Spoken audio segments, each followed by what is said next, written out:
He controlled vegetables with the same iron grip other men used on whiskey and guns, and made a fortune from fields most people never knew existed. If you love stories where organized crime meets the most unexpected rackets in history, stay till the end, because this operation stretched from foggy California farms, Bronx market stalls, and nobody saw it coming. Bronx Terminal Market, New York City. December 21st, 1935. 6:50 a.m. Police trumpeters blast their horns. Truckers and produce dealers turn from their crates. Mayor Fiorello LaGuardia climbs onto the back of a vegetable truck, flanked by officers. He raises his hand.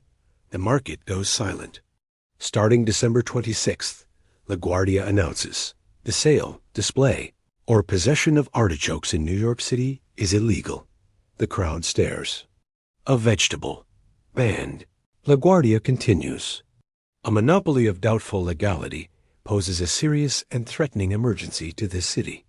He means the Mafia, specifically the Morello-Terranova crime family. For 2 decades, they have controlled every artichoke entering New York. They force wholesalers to buy through them. They mark up prices. They threaten anyone who refuses. And they have made themselves wealthy from a single crop most Americans barely recognize. The Artichoke King is a man named Ciro Terranova, Corleone, Sicily. 1888. Ciro Terranova is born in the same Sicilian town that will later inspire The Godfather.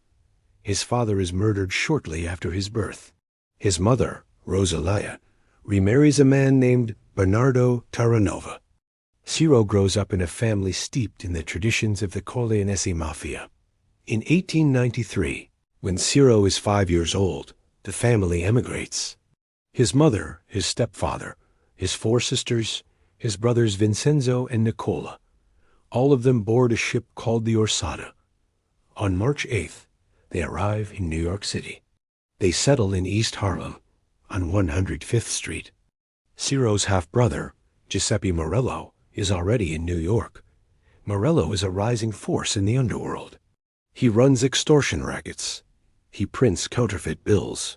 He builds what will become one of the first Italian crime families in America. Ciro grows up in this world. By his 20s, he is working for Morello. He collects protection payments. He intimidates shopkeepers. He learns the family business. But Ciro also has a nickname, Whitey. His complexion is lighter than most Sicilians. It sets him apart. And in time, so does something else, his mind for business. San Mateo County, California. 1900. Italian immigrants arrive on the foggy coast south of San Francisco. The soil is perfect. The climate is mild. They plant artichokes. Within a decade, the crop flourishes. By 1921, California produces 99% of America's artichokes. Refrigerated rail cars carry the crop east. Boston, Philadelphia, New York. Italian immigrants. In those cities pay well for a taste of home. Italian restaurants start serving artichokes. Demand rises. By the early 1920s, artichokes become a commodity. And commodities attract criminals. New York City. 1914. The Morello-Terranova family controls the rail entry points into New York. Every shipment of produce that arrives in the city passes through their checkpoints. They tax carloads of artichokes, $40 to $50 per rail car. It is simple. It is profitable. It is invisible to law enforcement. Ciro Terranova sees the potential. Artichokes are rare. They are expensive. The Italian community depends on them. And the trade is fragmented. California farmers, rail operators, New York wholesalers. There is no central authority, no oversight. Just chaos. Terranova decides to organize it. He forms a corporation. Union Pacific Produce Company. The name sounds legitimate. The operation is not. By the early 1920s, Union Pacific controls the flow. Every artichoke from California must pass through Terranova's company. He negotiates with farmers.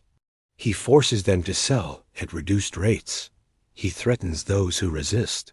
In California, newspapers report Mafia agents intimidating growers.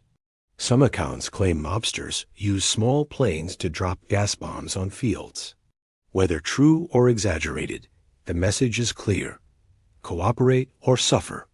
Terranova buys artichokes cheap. He resells them in New York at marked up prices. Wholesalers and vendors have no choice. If they refuse, their crates are smashed. Their trucks are hijacked. Their families are threatened. The markup is steep, 30 to 40%. Terranova makes a fortune. Prosecutors later estimate the family earns hundreds of thousands of dollars annually from artichokes alone. Ciro Terranova becomes known as the Artichoke King. He lives well. He drives an armored sedan. He wears tailored suits. He socializes with notorious gangsters. Charles "Lucky" Luciano. Al Capone. He is respected. He is feared. But the artichoke racket is just one piece of his empire. He runs bootlegging operations during Prohibition. He fixes union elections. He controls gambling halls. He is an underboss in the Morello family. And for years, no one stops him. Ciro Terranova is assigned a critical task. He is to drive the getaway car in the assassination of Joe Mafia, a rival Mafia boss. The hit is planned by Lucky Luciano. The location is a restaurant in Coney Island. April 15, 1931. Mafia is eating lunch. Luciano steps outside. Gunmen enter. They fire. Mafia dies at the table.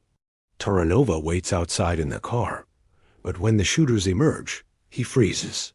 His hands shake. He cannot drive. Bugsy Siegel, one of the gunmen, shoves him aside and takes the wheel. Word spreads. Terranova panicked. In the Mafia, weakness is unforgivable. His reputation crumbles. The younger generation, Luciano, Vito Genovese, Frank Costello, sidelines him. They take over his operations. His power fades. By 1933, he is forced to give up most of his rackets. Joseph Castaldo takes over the artichoke operation. Fiorello LaGuardia is elected mayor in 1933. He campaigns on a promise: crack down on organized crime. He is Italian-American himself. He takes the Mafia's extortion personally. By 1935, federal authorities are investigating the artichoke racket. LaGuardia sees an opportunity. The operation is weakening. Terranova is out. Castaldo is vulnerable. A dramatic move could break it. December 21, 1935. LaGuardia makes his announcement. The ban takes effect December 26th. For 3 days, artichokes vanish from New York. Restaurants cannot serve them. Markets cannot sell them. Italian families cannot buy them. The press erupts. Headlines mock the absurdity. City bans vegetable.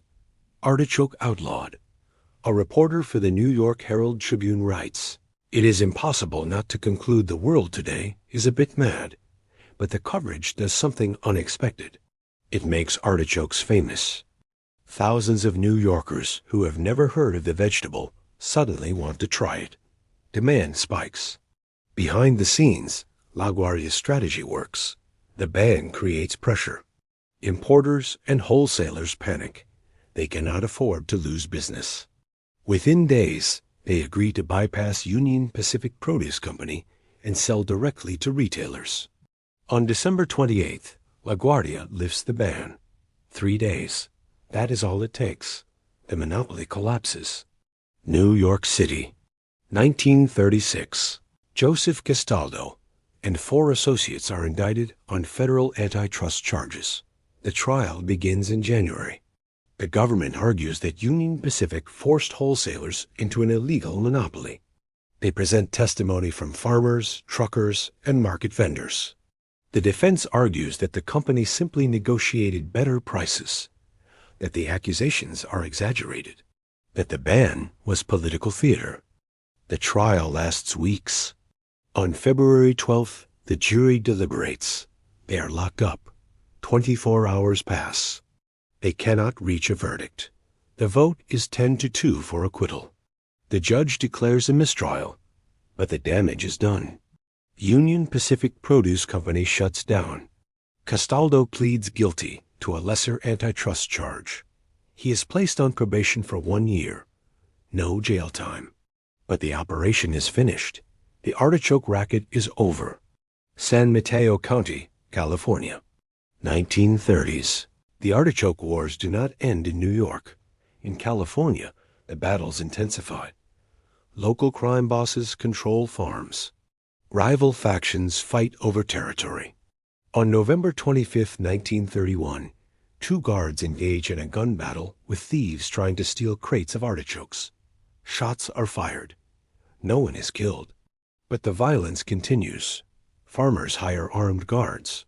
Some carry shotguns into the fields. Others form de facto unions to resist Mafia control. In 1930, thugs armed with machetes invade the fields of farmers who refuse to cooperate. They hack the crops to pieces. The local newspapers call it the Artichoke Wars. By the mid-1930s, federal authorities, including J. Edgar Hoover and the newly named FBI, begin investigating organized crime's control of California agriculture. The attention makes it harder to operate. The risks increase. Profits shrink. After LaGuardia's ban breaks the New York market, the California end of the operation weakens. Farmers regain leverage. Crime families shift to other ventures. The artichoke trade returns to normal. East Harlem, New York, 1938. Ciro Terranova lives quietly in an apartment at 338 East 116th Street. He is 49 years old. He has no money. His empire is gone. LaGuardia has effectively banned him from much of the city. Police watch him. He cannot work. He is a ghost. On February 15, 1938, Terranova suffers a mild stroke. 3 days later, on February 18th, a second, more severe stroke paralyzes the left side of his body. He cannot speak. He is taken to Columbus Hospital. On February 20, 1938, Ciro Terranova dies. The New York Times runs an obituary. The headline reads, "Terranova dead. Once Racket King, former power and artichoke trade penniless, as paralysis ends his life." The article describes his rise and fall. It notes his connections to the Morello family. It mentions the artichoke racket.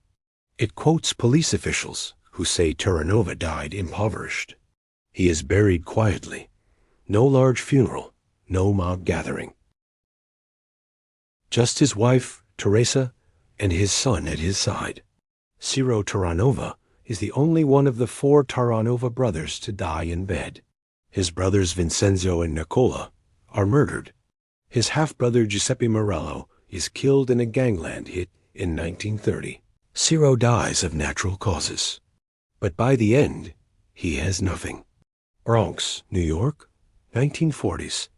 After the collapse of the artichoke racket, Italian restaurants and markets continue to sell artichokes. But now, they buy directly from California. The Mafia no longer controls the trade. Prices drop. Supply becomes reliable. Artichokes enter the American mainstream. They appear on menus in non-Italian restaurants.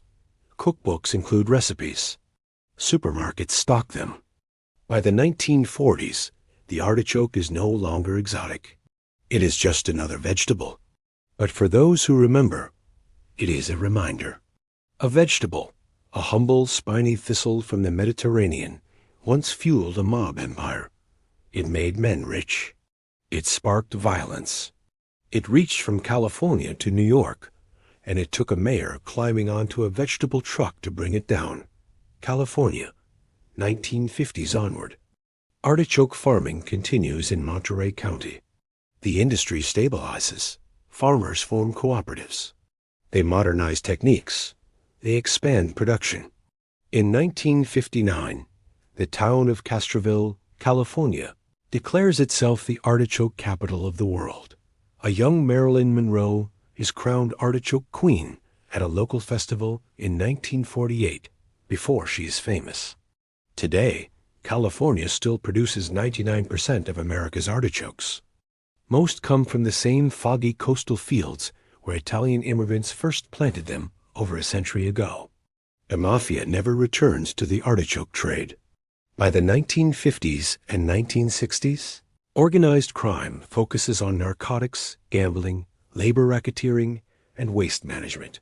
Artichokes are too small, too visible, too difficult to control, but the story remains. In mob history, Ciro-Terranova is remembered not for bootlegging or murder or gambling. He is remembered as the Artichoke King, New York City. 1940s-1990s. Mafia control of food does not end with artichokes. The Lucchese crime family runs wholesale produce rackets in Brooklyn and the Bronx into the 1990s. Other families control meat, poultry, and dairy distribution. They extort restaurants. They rig contracts. They muscle out competitors. In the 1990s, an informant from the Lucchese family tells federal investigators that organized crime still controls parts of New York as food supply. The methods are the same. The products are different. In Italy, agromafia operations continue into the 21st century. In 2017, Italian authorities estimate that criminal groups make billions annually from agricultural rackets. They control olive oil exports. They sell counterfeit goods. They extort farmers. In one 2018 operation, authorities dismantle a criminal clan in Ciro, Italy, that forces restaurants across Italy and Germany to buy their produce at inflated prices. The tactics are identical to those used by Terranova in the 1920s. Across the world, in Mexico, drug cartels diversify into avocados. They extort farmers. They seize land. They control distribution. The violence is worse. The profits are immense. Food is a perfect target. Everyone needs it. Supply chains are complex. Oversight is limited. And consumers rarely ask where their groceries come from. Fiorello LaGuardia's 3-day ban in 1935 is an anomaly. A rare moment when a politician took a public stand against food racketeering. It worked, but it was never repeated. Today, if a mayor banned avocados, there would be outrage. Not because of the Mafia, because of brunch.